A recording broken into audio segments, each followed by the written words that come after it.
Let us pray. As Canadians and as Albertans, we give thanks for the precious gifts of freedom and peace which we enjoy. As members of this Legislative Assembly, we rededicate ourselves to the valued traditions of parliamentary democracy as a means of serving our province and our country. Amen.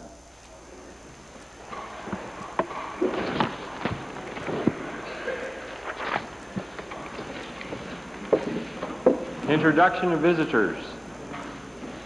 Presenting petitions.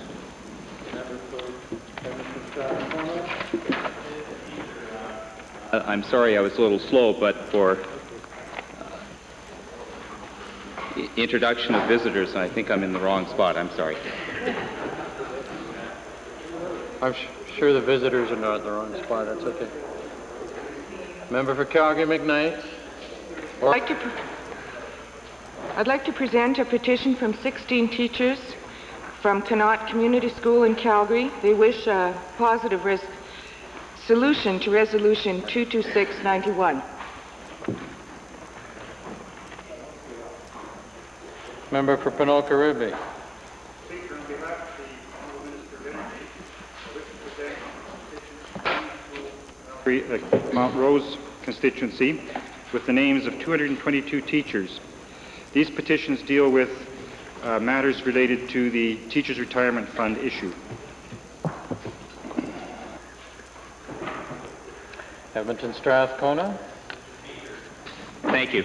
I have for filing with the Assembly a petition from 31 Albertans regarding the bench insurance matter and calling upon the government to institute regulatory safeguards and standards and to provide compensations to the victims of the bench insurance scam.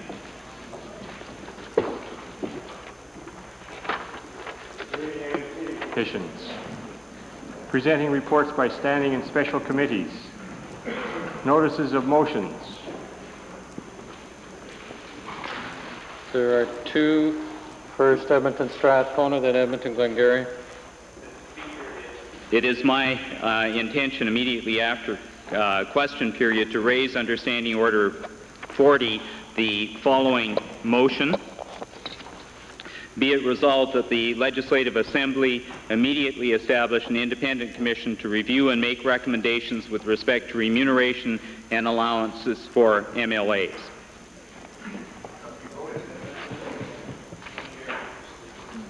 Mr. Speaker, it's my intention under Standing Order 40, after question period, to deal with the following resolution. Be it resolved that the Legislative Assembly adjourn all normal business for 10 sitting days in order to exclusively deal with the urgent and pressing matter of the accumulating provincial debt.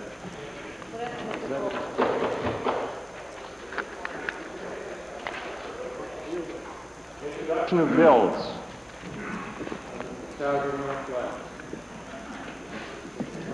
Mr. Speaker, I would like to introduce Bill number 235, the Non-Degradation of Water Act.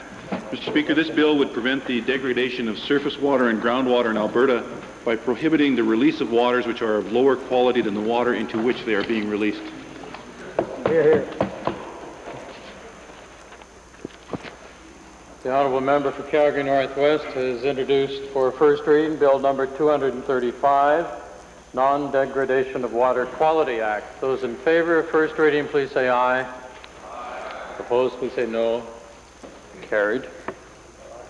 Number 235, Non-Degradation of Water Quality Act, introduced by the Honourable Member, Mr. Brusiker, is now read a first time. Tabling returns and reports. Honourable the Premier.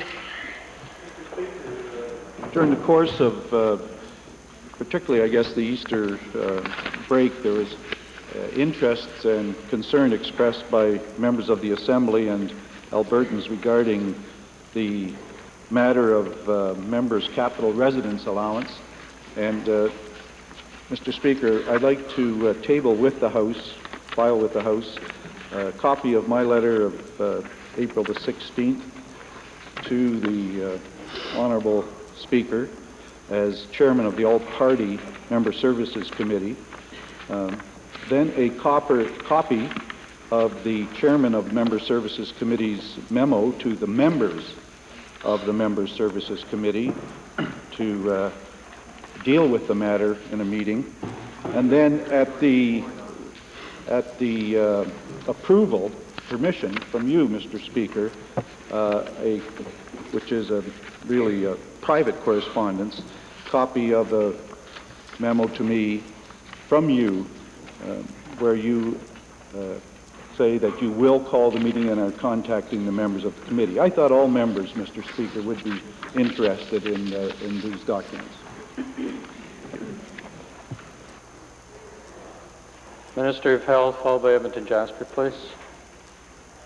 Speaker, I'm pleased to table response to written questions 207, 213, and 332, as well as response to motion for return 223.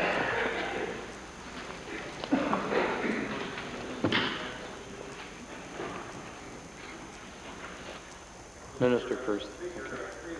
For 1990-1991 annual reports for the following institutions: Athabasca University, Banff Center for Continuing Education, and the University of Calgary. How many to go? Wish to file two documents. The first is by the Portland Cement Association, United States, entitled Managing Waste, the Cement Kiln Alternative. The second is a document by the Canadian Portland Cement Association entitled The Cement Industry's Contribution to Canada's Green Plan, which includes a chapter on incineration of waste in cement kilns.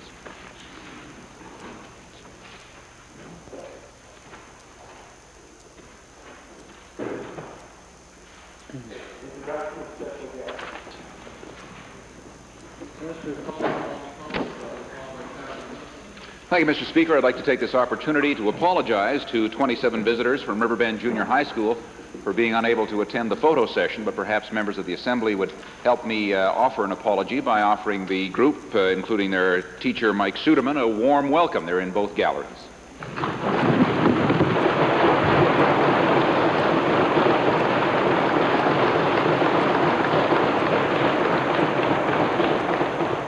Calgary Milliken. Thank you, Mr. Speaker. On behalf of the Honorable Elaine McCoy, the good MLA from Calgary West, I take great delight today in introducing 36 students from one of Calgary's fine schools, the Calgary Christian School, and they're accompanied by two of their teachers. That's Mr. Stan Halima and Mrs. Mina Koninenbelt. And they also have with them one of the parents who is also the bus driver, Grace Pfizer.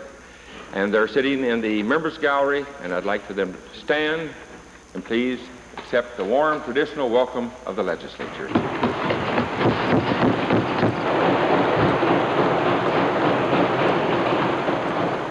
Edmonton Strathcona, followed by Edmonton Kingsway.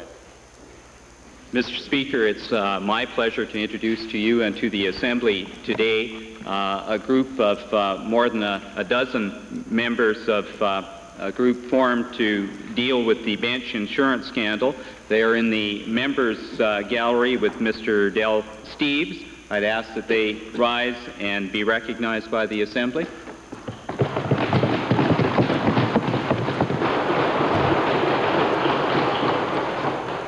Edmonton Kingsway. It's my pleasure today to introduce to you and to the Assembly 12 visitors from Coralwood Junior Academy. They are accompanied by their teachers Tony Reeves and Marilyn Nenninger. They are in the members gallery. I would request they stand and receive the warm welcome of the Assembly.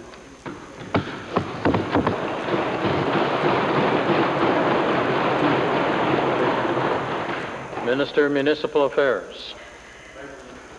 For similar reasons, I was unable to attend the photo session with this group, and I would like to introduce to you from the Albert Lacombe Elementary School in St. Albert, 58 students accompanied by their two teachers, Mr. Ken Cordyback and Mr. Ernie Kalita. I would ask them to rise in the public gallery and receive the traditional welcome of this Assembly.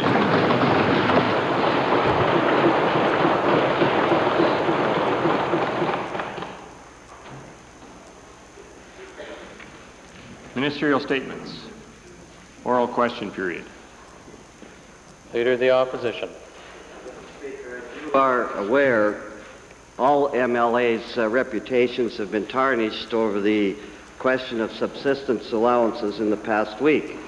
Now, Mr. Speaker, because this government has been unwilling to submit the matter of MLA's salaries, benefits, allowances to an independent commission, once again, politicians have been publicly castigated for their behavior. Mr. Speaker, now we have the Premier again asking the Member Services Committee to look into the matter once again. Mr. Speaker, this illustrates the problem. My question to the Premier is simply this: how can the Premier justify having MLAs look into their own subsistence allowances when it was this process that led to the problem in the first place, Mr. Speaker? I don't agree with the honourable member at all. I think there's nothing wrong with people who have been elected by the people of Alberta to represent them here in this legislature being able to deal with this matter. Now, on a longer-term basis, I have an open mind in terms of whether or not independent assessment, evaluation, and advice helps. Members know that in the end you have to finally, either by regulation or by legislation, do the final act here in the legislature. So, Mr. Speaker, referring the matter to the All-Party Member Services Committee, when there was indecision by some members, I thought was certainly appropriate, and I would hope, as per your response, Mr. Speaker, that the committee could meet and give us some advice. Supplementary. Mr. Speaker, I say to you and to the Premier that MLAs, again, investigating their own benefits is not going to wash with the public. It's gone too far for that, Mr. Speaker. Now, Mr. Speaker, I think the basic principle here, the one that we've advocated, is nobody but nobody should be reviewing their own remuneration and making those decisions. That's a fundamental principle, Mr. Speaker. And I'm interested, the Premier said he has an open mind on this thing, Mr. Speaker. So my question is brief, the second one. Will the Premier now appoint an independent commission? Forget about MLAs, looking after MLAs. Appoint an independent commission to review MLA's salaries, benefits, and allowances, Mr. Speaker. Good idea. Mr. Speaker, I've actually dealt with the honourable member's question on my initial reply. I should also remind him, one of the things that would be extremely strange is to get a group of people looking at members' indemnities when they've been frozen. I mean, that hardly seems to be the time to start getting someone to look at them, presumably, perhaps to recommend an increase. We're freezing them. The Premier's stubbornness on this issue is hurting all of us, Mr. Speaker. Right. It has little to do with whether our salaries are frozen or anything else. The public finds it offensive that MLAs set their own conditions of work and their own remuneration, Mr. Speaker. Right. That's what the problem is, Mr. Speaker. And my question simply to the Premier, does the Premier not understand that it is fundamentally wrong for MLAs to be setting their own compensation? That's what the issue is all about, Mr. Speaker. Hear, hear. Mr. Speaker, I fully understand the position the honourable member's taken. I've experienced both as a member of this legislature, independent reviews and member services reviews. And I think generally they've been fair and reasonable. And I don't understand why the honourable member feels that this House, the elected members, should not set finally the indemnity. I remind him that has to happen. All the advice finally has to be picked up by members of this assembly. I mean, you have to finally have the courage to make the decision and pass it in this House. Now, some people don't have that courage, but I think it's one of the responsibilities you take on as a member of this assembly. Second main question, Leader of the Opposition. Set your own salaries. I mean, that's why we have this problem, Mr. Speaker. Right. Mr. Speaker, my second question, because he's yelling over there, is to the Minister of Public Works, Supply and Services. Mr. Speaker, this government has run from the deficit this past week, but it can't hide. No matter how much this government pretends it's okay, Albertans are still faced with a frightening prospect of a $15 billion debt that will have to be paid someday. So let's look at some of the reasons for the deficit, Mr. Speaker. We see that in public accounts, most recent ones, that the government paid Olympia, New York, $9.5 million for office space in downtown Edmonton. Oh, wow. Now that works out to approximately $24 per square foot, or twice the going rate of similar accommodation in downtown Edmonton, Mr. Speaker. Now my question is to the minister. How does the Minister of Public Works now justify this inflated rental rate to Alberta taxpayers who are faced with paying off a $15 billion deficit because of this government's mismanagement? Hear, hear.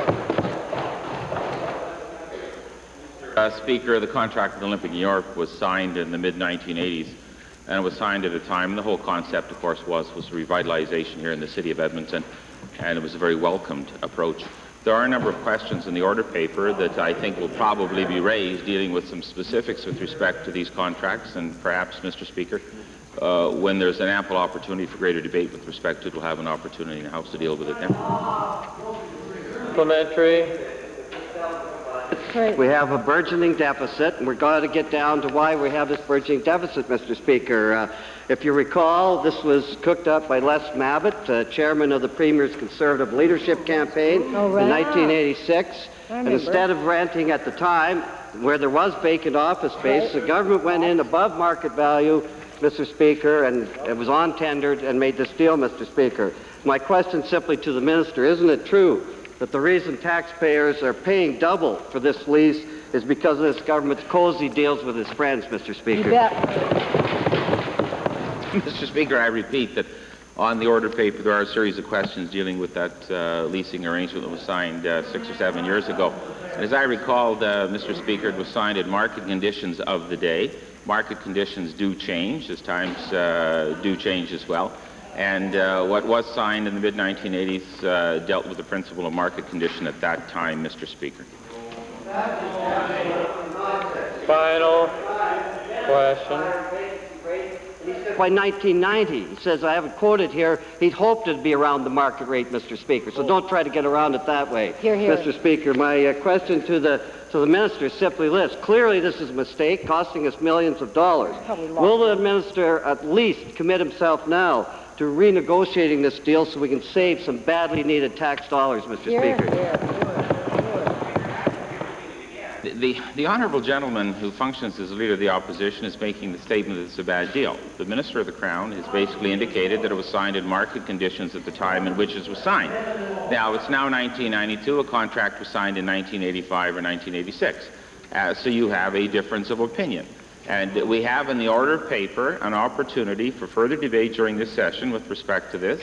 And if the Assembly agrees for the tabling of these documents with respect to the contractual obligations, the Minister of Public Works, Supply and Services will provide them. And then I would think that the Leader of the Opposition would be very clarified in his understanding of this matter. His understanding today, I think, is a little less than the truth. On behalf of the Liberal Party.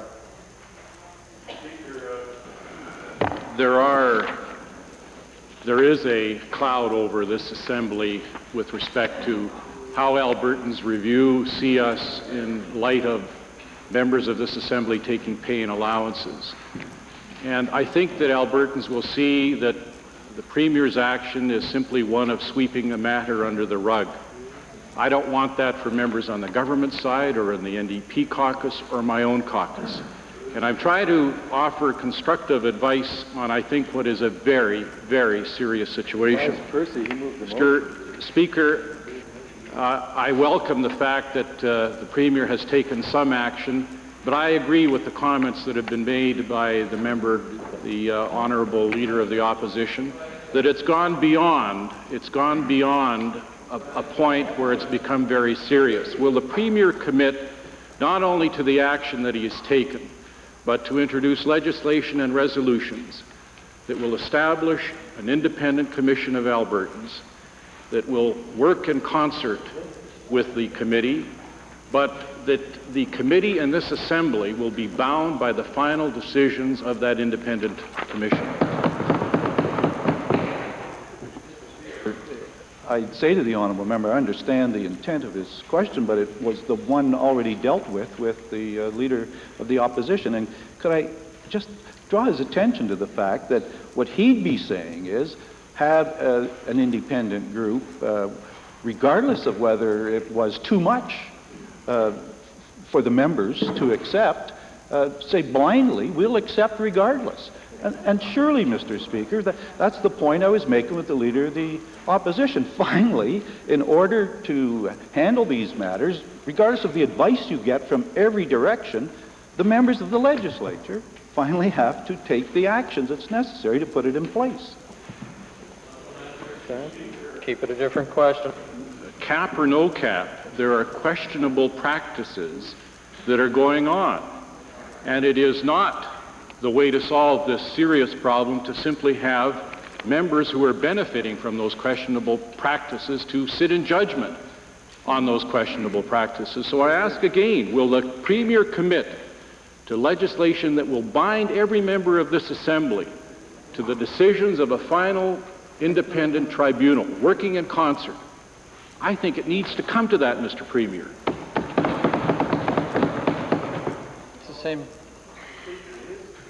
It's the same line of thinking, because the members of the Assembly who are elected by the people of Alberta here to finally make the decisions, accept the responsibility, would have to judge whether the tribunal made a good or bad recommendation. They couldn't possibly just say, even if it's terrible, I mean, even if it's double whatever the current allowances and everything, we would be forced to take that in and make it legislation. Now, surely the honourable member isn't taking that position. In the end, Mr. Speaker, as I said, I've experienced both the independent commissions and the member services. They've tended to be relatively fair, and I have an open mind in terms of, and I've told the Leader of the Opposition, an open mind in terms of longer-term indemnities for members, that type of advice might very well be helpful. But I also can't anticipate what the Member Services Committee is going to recommend to us. We don't know what they may recommend some solutions, some proposals that none of the members here are currently contemplating. Those are things, Mr. Speaker, that I really appreciate, that it's an all-party Member Services Committee. I'm pleased that they're going to be meeting, and I hope they can help the House with this matter that's currently before us. Question 3 times. Thank you. The comments that the Premier has made, that the final decision is a decision of this Assembly. But, Mr. Premier, we need to show some leadership, much stronger leadership. We have to go a lot further than the leadership that you're showing and your government is showing. And I'm asking again, Mr. Premier, will you agree to commit all of the members of your party, I commit mine, to be bound and to have legislation that will bind this Assembly on the decisions that are made by that independent commission? I think we have to do that, Mr. Premier, and I'm calling and pleading on you to do that. Mr. Speaker, the honourable member, I think, has repeated his question for the 3rd time. But could I say to him, that is not leadership, that's an abdication of responsibility. That's what that is.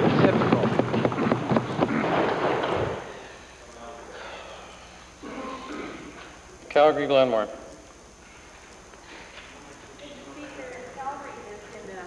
Increasing concern expressed regarding young offenders whose crimes are on the rise.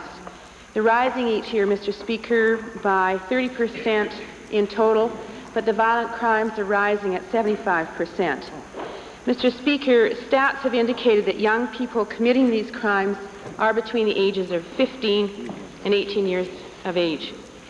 It appears also, Mr. Speaker, that 50% of these young people have been repeated offenders. Albertans feel that their penalties for these crimes are not severe enough and should be attended to. My question to the Solicitor General is, can the Minister indicate what his department is doing to address this very serious situation? Order, please. Is directed to a very serious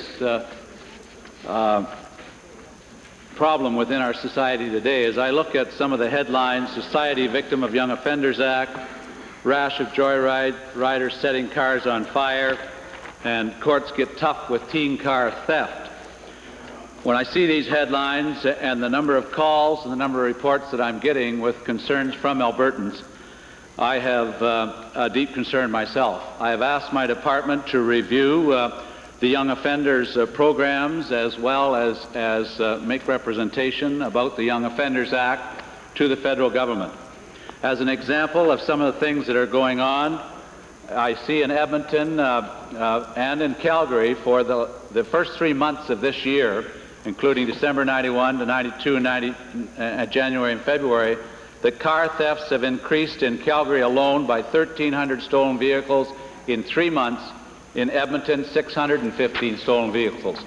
I am concerned about that, and I'm going to ask for a review of our penalty systems that will entail the look at wilderness camps with work orientation. I'm going to look at custody home reviews, alternative measures, working with the community service to redirecting different offenses to payback society, community justice committees and their roles, representation to the federal government, consideration of the victims so often forgotten. Thank you, Honourable Minister. Save some for supplementary. Mr. Speaker, the Young Offenders Act is, of course, a federal jurisdiction. And my supplementary is to the Attorney General. People of Alberta are asking this government for protection against these young people and these vicious crimes. And they want insurance that the penalties fit the crime. Can the Attorney General address this Assembly with regards to his correspondence with the Justice Minister, Kim Campbell? Through a series of Justice Ministers' meetings of ministers across Canada, the Young Offenders Act has been on the agenda and has been heavily discussed.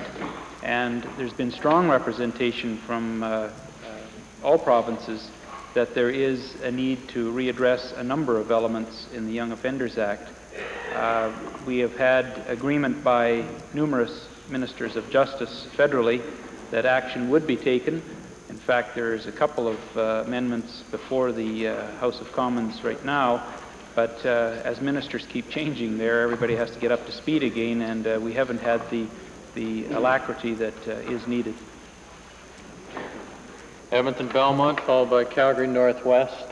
The question is to the Premier, Mr. Speaker. The Premier has, as recently as March 26th of this year, spoken of the need to go beyond the traditional view of job creation by investing in a knowledge infrastructure, and that's a most laudable goal.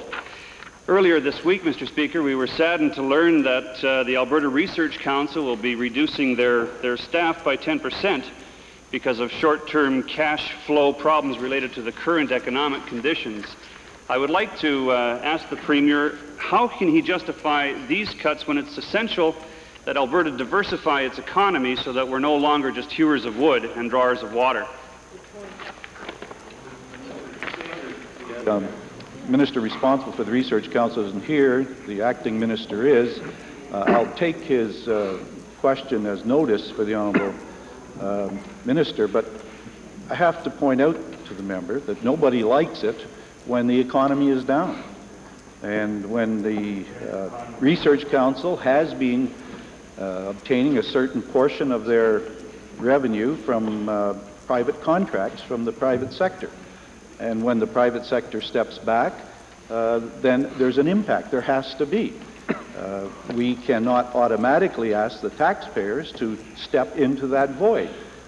We have gone through the process just last week of pointing out the financial restrictions that we face. We feel, as a matter of fact, now is the time to relieve the burden on taxpayers and proposing a tax cut for Albertans. The Honourable Member is now immediately assuming the position that members of the opposition have continually over the years here, and that is to spend more. But we just can't do it. The Premier that in the budget that was just released, there was a 12.6% increase in the budget for the Alberta Research Council. Mr. Speaker, it's taken years to build up the expertise of the pool of talent at the Alberta Research Council, and if indeed the economic conditions we're currently suffering are short-term, we will have lost in a moment's notice what has taken years to build up. So I would like to direct my supplementary question to the chairman of the Alberta Research Council and ask the chairman how much money of the 12.6% increase that was directed to the Alberta Research Council, how much of that was dedicated to attracting the private sector to develop high-tech jobs for Albertans? It's really for estimates. The honourable member, Research Council has had a budget in which we have shared with the province of Alberta's grant contract revenue from the private sector and other sources. The situation we find ourselves in is that in the last fiscal year, our contract revenue was down $4.5 million from our projections, and the same factor we find this year is that our contract revenue is again going to have a shortfall. In terms of the funds which the legislature is being asked to give to the Research Council in this fiscal year, the provincial grant has increased. In fact, the base grant has had a small increase. The total 12.6% also includes funding for continuing the Chem Biomed research. The Research Council is very appreciative of the funding of this government. The fact that our base grant has continued at the same rate with a slight increase for this fiscal year, but we find the circumstances that the private sector research has decreased. In terms of working with the private sector, a number of our programs are related to working with the private sector in terms of joint research ventures and other types of contracts with them, and our efforts will continue in that direction. We see the Research Council as being very critical in terms of the long-term economic strategy of this province, and we find ourselves regrettably having to make these reductions today, but we believe the Research Council will be in a stronger position in the future to respond to private sector initiatives.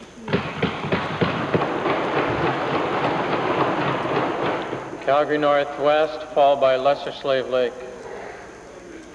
Today is to the Honourable Treasurer. Steel industry experts anticipate that the creditors, the secured creditors of Northern Steel, will probably lose $1 million of their investment.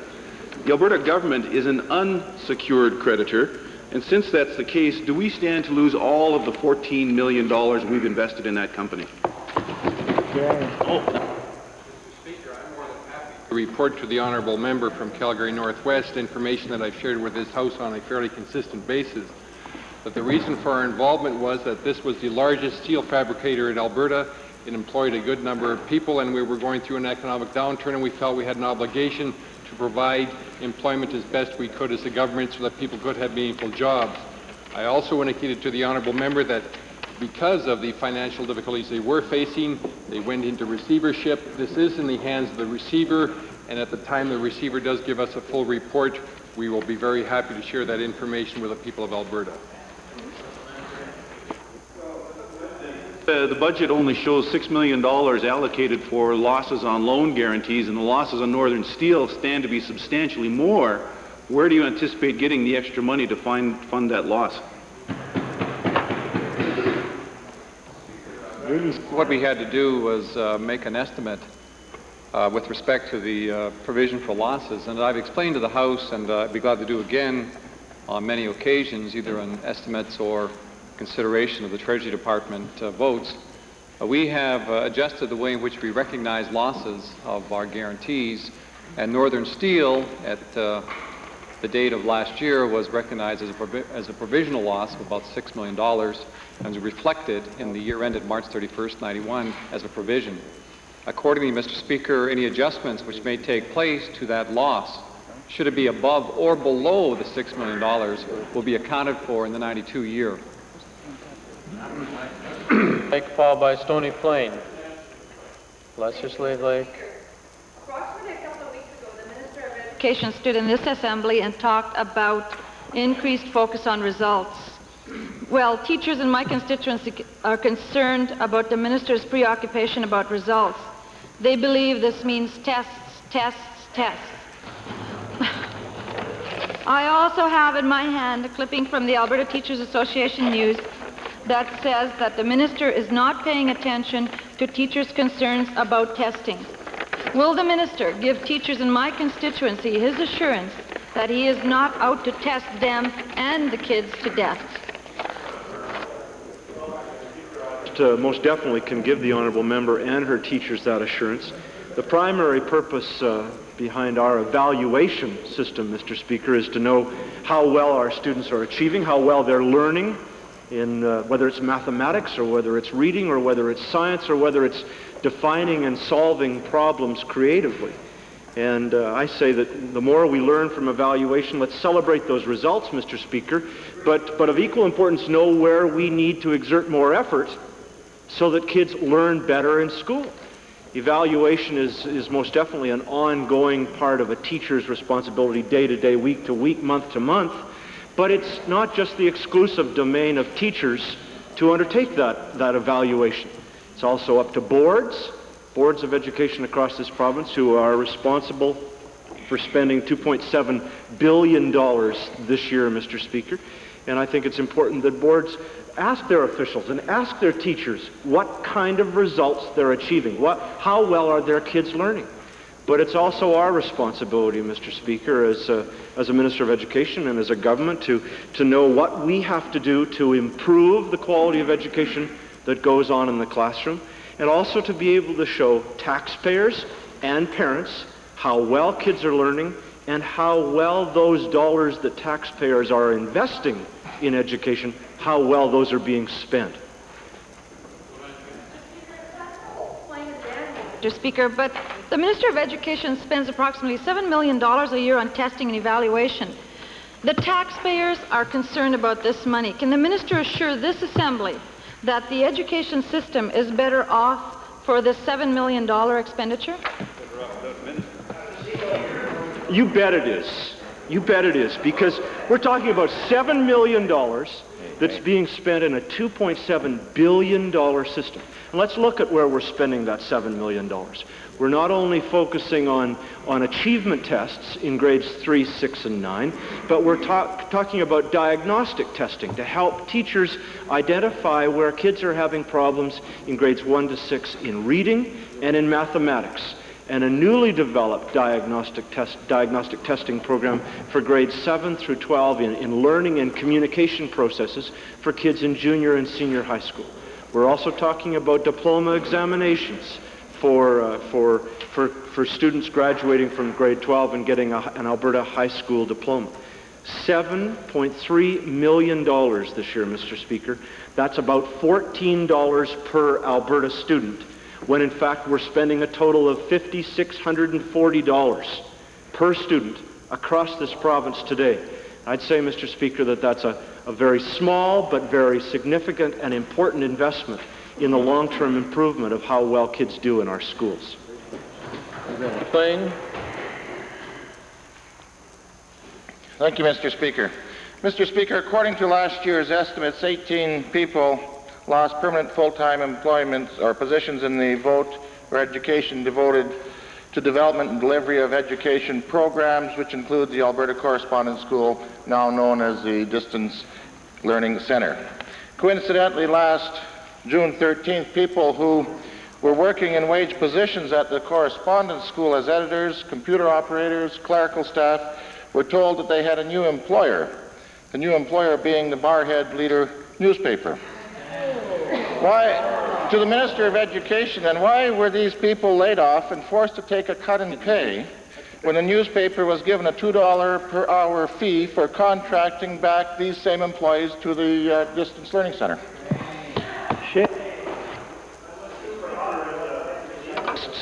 In the interest, as all Albertans have told us, in the interest of downsizing the size of our government, Mr. Speaker, we have taken that message to heart. And where there are opportunities, Mr. Speaker, in the private sector to be devolving that responsibility back out to the private sector so that they can compete and deliver to us a competitively priced quality service, we will do that, Mr. Speaker, and I think that is our responsibility as trustees of the taxpayers' dollars. Method seems to me to be one of stabbing the poor old employees in the back. They're working for the department one day and for the newspaper the next day. The newspaper rips off $2 an hour to have them work for there. That's right. But at any rate, Mr. Speaker, on Wednesday, the Personnel Administration Office from the Department of Education said that 17 more full-time people will be given the layoff slips. Given that the vast majority of the positions are being cut from the same area of the department's budget, will the minister now guarantee that no company or individuals will be paid administration fees to employ these people to do the same work for the department once they've been cut off the job? Now, what I'm saying, Mr. Speaker, is no more paying for contracting back. Well, Mr. Speaker, I don't accept the honourable member's contention that there is pain in putting out to the private sector a responsibility or a job that the private sector can do as well, if not better, than the provincial government. But the honourable member in this case is talking about our estimates, which will be up for debate in the days ahead. But specifically, the Department of Education, for some unknown reason, has found itself in the position of running and operating bookstores at the likes of NAIT and SAIT and Lakeland College and the Alberta College of Art. And Mr. Speaker, frankly, I think that the Learning Resources Distributing Centre, under the responsibility of the Department of Education, is not the place to be doing that sort of thing. Frankly, I think it should be done by the private sector. That's where the honourable member and I differ from a philosophical point of view. But we believe that the bookstores at those 3 or 4 colleges should be operated not by the Department of Education, not by the government, and frankly, not even by the boards of governors of those 4 institutions. They should be run by the private sector. Agreed. I'm going to... Edmonton Jasper Place, followed by Westlock Sturgeon. On March 30th, I met with 2 senior managers at the Inland Cement Company who informed me that they have had discussions with 2 different companies who want to build a refuse-derived fuel plant so that they can burn garbage in the cement kiln in my constituency of Edmonton Jasper Place. And those discussions were confirmed in the newspaper this morning. The proposed plant may be located next door to the cement plant where Waste Management Incorporated has just gotten zoning approval to build an 80-meter high berm to cover garbage from the city of Edmonton and surrounding areas, which was recently approved by council. But regardless of the location of this refuse-derived fuel plant, I have a policy question for the minister. I've looked through the Action on Waste documents, and I find that the government's policy encourages the reduction of waste and the recycling of waste materials, not incineration. And I'm wondering if you can tell me why a technical committee chaired by a senior government official, Archie Grover, who was then the Deputy Minister of Municipal Affairs, recommended just such a refuse-derived fuel plant for the city of Edmonton. Is that consistent with government policy, or is it not? Aware of the report, and maybe the honourable member would send me the report that he has that was from Mr. Grover is not my deputy minister. He's the deputy to the Minister of Municipal Affairs. Okay. So it's not common for the Deputy Minister of Municipal Affairs to submit a report to the Minister of the Environment. Even you should be able to understand that. But with respect to the situation, I have in hand the press release from the honourable member for Edmonton Jasper Place, and he talks about a 70-meter tower of trash. 70 meters. That is 28 stories. That's almost the height of the Manulife building. And I know the Manulife building, I had to wave a flag, the Oilers flag, from the top of that building. It's inconceivable that anyone could build a tower of trash that high. I would suggest that Edmonton City Council should have a height restriction on trash. Supplementary. Anecdote, amusing anecdote for sure, but it doesn't answer the question. Inland Cement was an unsuccessful bidder to get funding from the tire tax proposed for later this year so they could burn tires in the cement plant. At the same meeting, I was informed by the same officials that the company has decided on a 1-month trial of tire burning at their own expense and a 3-month trial of burning waste oil. Now, I'm assuming the minister has not, or the department has not approved this already, but I would like the assurance of the minister that he will have public hearings so that my constituents can have some input into the air that they breathe. Speaker, the honourable member is absolutely right. There have been some test burns relative to tires and used oil. And there has been no application to the department, and I don't know what has happened with respect to the Department of Health, but certainly there has been no application to the Department of the Environment for refuse-derived fuel. And if indeed there is, this will be the subject of a very intensive environmental assessment. Yes. No, we haven't approved anything. Mr. Speaker. Thank you, Mr. Speaker. The Minister of Agriculture seems to be flirting with the idea of replacing the 3 independent hog marketing boards of Alberta, Saskatchewan, Manitoba with a single super board. Now, to the Minister, is the Minister using this super board proposal as another delay tactic to divert attention from the need to put gainers up for auction to the public sector?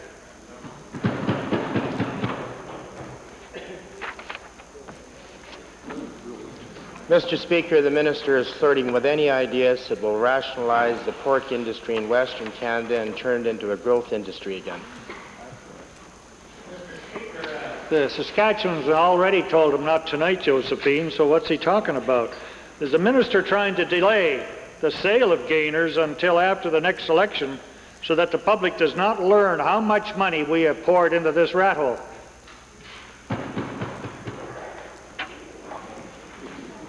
The simple answer to that question from this Minister, Mr. Speaker, is no. Followed by Edmonton Strathcona. Mr. Speaker, as you may be aware, respected energy analysts in Calgary are predicting that natural gas exports to the United States may possibly hit record highs of close to 2 trillion cubic feet this year. Mr. Speaker, these same analysts are also anticipating improved gas prices as well, and that has to be good news for our oil and gas industry as well as for our own government's revenues. My question this afternoon, Mr. Speaker, is to the Acting Minister of Energy.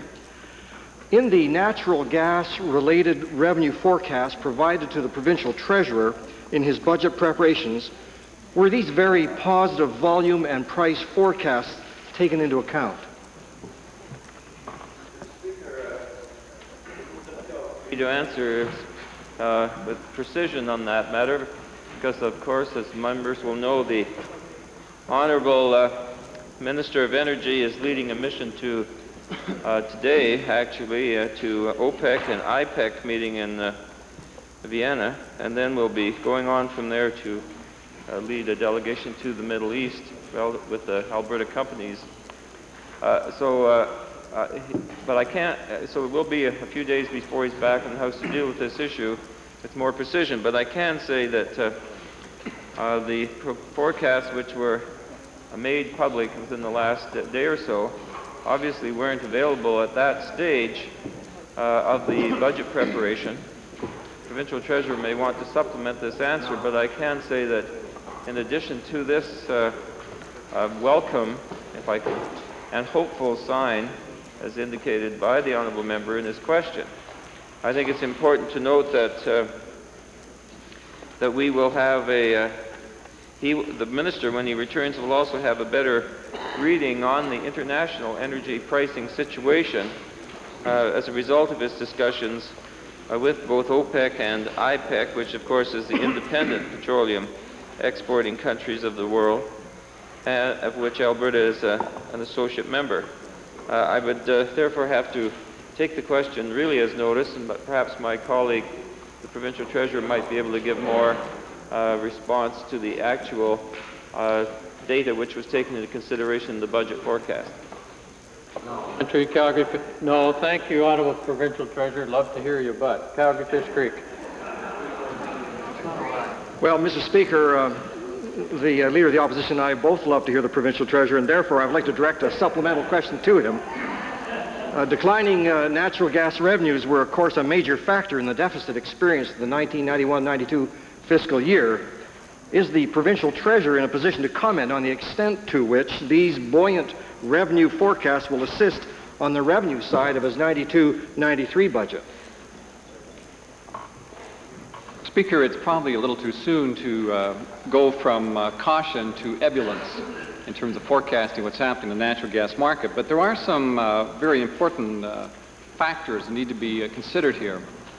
The gas market, of course, is only a North American gas market, and Alberta is one of the largest producers on the supply side for both Canada and the United States side. And over the course of 1991, you'll find that the demand in the United States for natural gas has increased by about 4.5%, and the demand for Alberta and Canadian gas into that export market has increased by 8.5% to 1.6 trillion cubic feet of natural gas. By all estimates, we expect that the volume of natural gas will expand considerably through 92 and 93. What is easier to predict, of course, is the volumes. What is more difficult and somewhat treacherous, as we have seen last year, is to predict the price. Now, what we can say, Mr. Speaker, if you look at the markets carefully for the demand for natural gas in the United States, that the three sides, Texas, Oklahoma, and the Gulf Coast, Louisiana area, are in fact reducing their supply of natural gas by about 4% per annum. And secondly, in terms of fundamentals, Mr. Speaker, the number of rigs, the number of wells drilled and the rigs active right now is down to a 50-year low in the United States. That simply means that you have a collision of supply-demand taking place in the United States. What remains to be seen is at what point does the so-called American gas bubble disappear, and at what point does the pressure on demand against the supply that's available domestically in the United States start to compress and show up on the price side. We expect that through 92, the industry will operate about 92% of efficiency. That is to say, its producibility to deliverability be running about 92%. That bodes well on the price side. And more recently, the price of natural gas on the markets have improved in March, trading now about $1.30 to $1.35. So fundamentally, Alberta is in a very good position to supply as expanded pipelines come on stream, and the price is firming as a matter. Thank you. Thank you. Edmonton Strathcona, followed by Calgary McKnight. Thank you, Mr. Speaker. My question is for the Minister of Consumer and Corporate Affairs.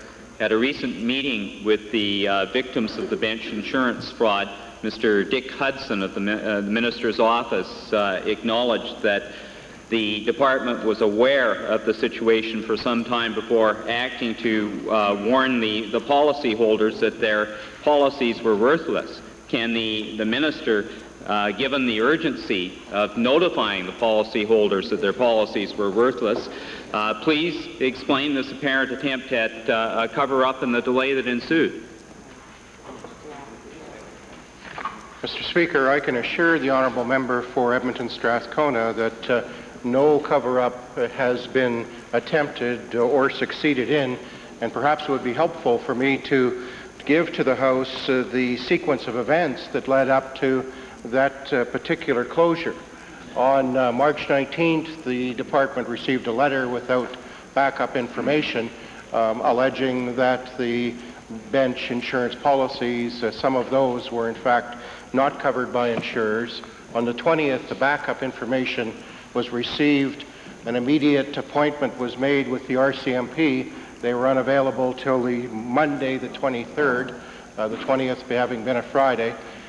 They suggested that more data was required, and the department sent a cross-section of policies then to both Lloyd's of London and Dominion of Canada, the two insurers involved, and had ratified by the 26th the fact that indeed there were false policies, and the RCMP indicated that there was a basis to move, and at that point in time the department together with the Insurance Council pulled the license of the agency and applied to freeze the bank accounts that might have assets of those who were hindered by this particular company's action involved. It appears from the bylaws previously tabled by the Minister, the bylaws of the Alberta Insurance Council, and the sequence of events here, that part of the difficulty here is a balkanization of responsibilities between the Superintendent of Insurance and the Department and the Alberta Insurance Council. And I'm wondering if the Minister will undertake now to disband the Alberta Insurance Council and put the responsibilities under one umbrella with the Minister of Superintendent, where they properly belong. Member has any evidence to back up his suggestion that there has been some failure as a result of the Alberta Insurance Council's operating with that total industry base that they have, then I would like to hear that. I haven't to date heard any information which would back up the honourable member's allegation. I would, however, say that the insurance councils are an innovation and are in their third to fourth year of operation. We will be reviewing the relationship and the operation on an ongoing basis and try to make it better where there are suggestions that might fulfill that end. Time for question period has expired. I know we've been off on a few days break. Perhaps, again, tomorrow we could have briefer questions and briefer answers. Please and thank you. Might we revert briefly to the introduction of special guests? Opposed? Carried. Thank you. Minister of Advanced Education. Mr. Speaker, as honourable members know, the cadet movement is one of the best citizen training organizations in the province. Today we have with us, Mr. Speaker, in the public gallery from Lethbridge, where the member for Lethbridge East and West both reside, 30 visitors from the Royal Canadian Sea Cadet Corps, Chinook.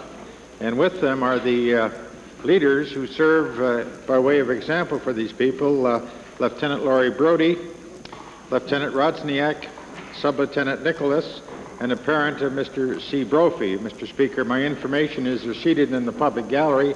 I'd ask these cadets to please rise and receive the warm welcome of members of the House.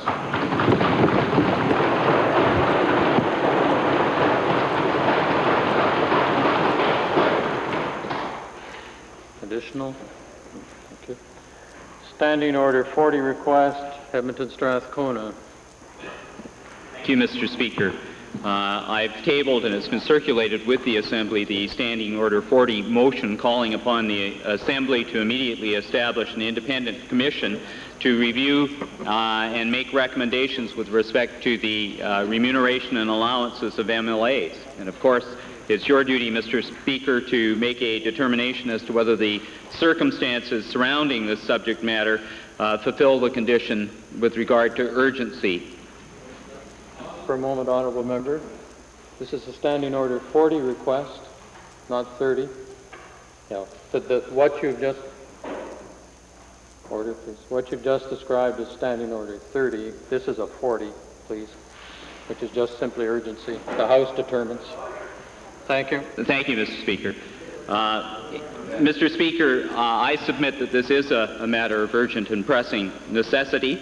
It's a matter that I imagine that many of us have had to deal with. There's been a plethora of calls and letters and articles in the newspaper regarding this matter. It's certainly a matter that the public is very concerned about and outraged about. It's a matter that has been raised in this Assembly many times before and it has not been acted upon, but the circumstances have changed, and I submit that this is a matter which demands immediate attention at this time.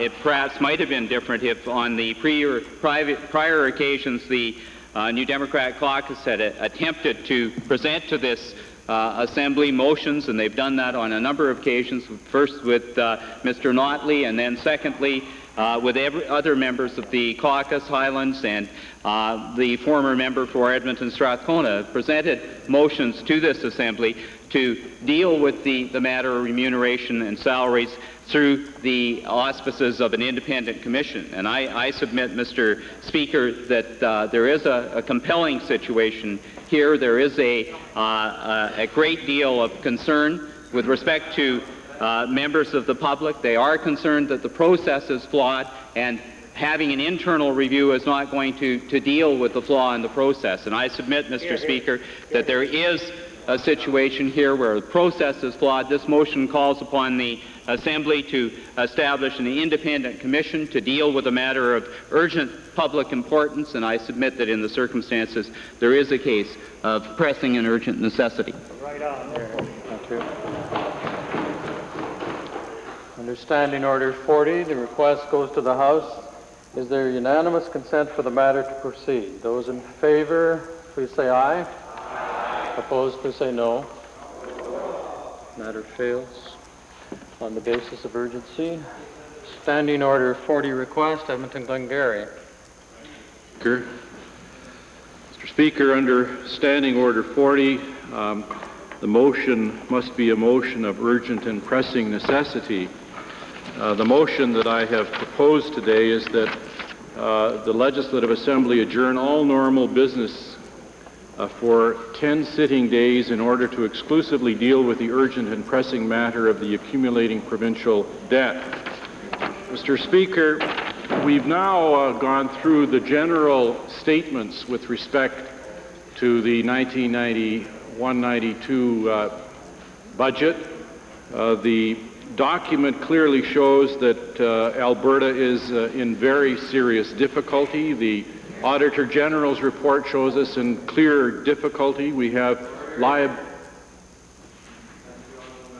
Mr. Speaker, we have liabilities now exceeding assets. We've burnt up assets of some $9 billion that existed in 1986, and we're at a position less than zero. We have debt servicing costs of some $1.25 billion a year. This equates to the fourth largest department of government and offers government no flexibility to deal with problems that arise. Since 1986, the per capita debt for Albertans has risen more than 300%. Mr. Speaker, this is in the context we now see after the general debate on the budget of no plan existing to deal with the deficit, the structural deficit, and no plan to deal with the debt. Mr. Speaker, I have suggested, others have suggested that a call for help go out to outsiders. The government hasn't even taken up that suggestion. Mr. Speaker, therefore, on the basis that there is no plan, on the basis that only fuzzy words have been used by the Treasurer to relate to a plan, on the basis that there is extreme harm that is likely to befall Albertans because of growing debt interest charges and a huge debt that will soon be $20 billion, it's incumbent on members of this Assembly to find and put forward and agree on a plan, because the government hasn't been able to do it and won't do it. Request under Standing Order 40. Those in favor that the matter proceed, please say aye. Aye. Opposed, please say no. No. Matter fails. Orders of the day. Written questions. Deputy Government House Leader. Mr. Speaker, I move that the written questions on today's order paper stand and retain their place except for the following. Written question 157, 159, 163, 164, 165, 289, 349, 350, and written question 355.